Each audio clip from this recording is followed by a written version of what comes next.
দেখো তোমাদের এই ভেক্টর যুগে সামুদ্রিক সূত্র এবং লব্ধির মান ও দিক নির্ণয় করো, এটা 100% আসবে। এখন দ্বিতীয় অধ্যায় থেকে এটা তোমাদের মোস্ট ইম্পর্টেন্ট। ও এই দুইটা থেকে একটা অবশ্যই থাকবে। এখন এইটা তোমার সংক্ষিপ্ত দিয়ে দিতে পারে। তোমাদের 4 অধ্যায়ে সংক্ষিপ্ত হচ্ছে কৌণিক বেগ ও রৈখিক বেগের মধ্যে সম্পর্ক দেখাও। সংক্ষিপ্তের জন্য মোস্ট ইম্পর্টেন্ট। এই দুইটা থেকে একটা অবশ্যই থাকবে তোমাদের ফাইনাল পরীক্ষায়। এখন এই দুইটা তোমাদের অনলাইনে ভিডিও দেওয়া আছে,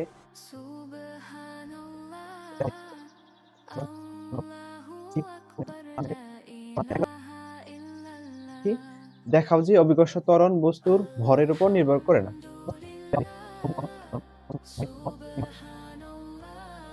কি পড়ন্ত পড়ন্ত বস্তুর ক্ষেত্রে স্থির স্থিত স্থিত, বুঝতে পারছো?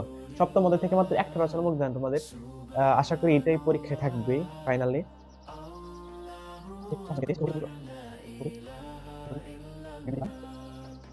ব্যাখ্যা করো, বুঝতে পারছো? একটা মাত্র দিলাম তোমাদের সংক্ষিপ্তের জন্য সপ্তম অধ্যায় থেকে। এই রচনামূলক এখন যেটা দিচ্ছি এটা তোমাদের 100% থাকবে।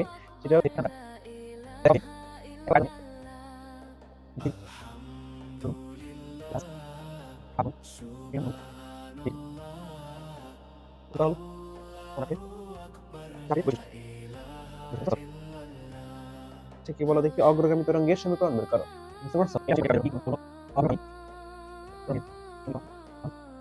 বুঝতে পারছো? 12 অধ্যায় থেকে আসলে তোমাদের এইটাই আসবে, সেটা হচ্ছে অগ্রগামী তরঙ্গের সমীকরণ বের করো, বুঝতে পারছো? এটা মোস্ট ইম্পর্টেন্ট।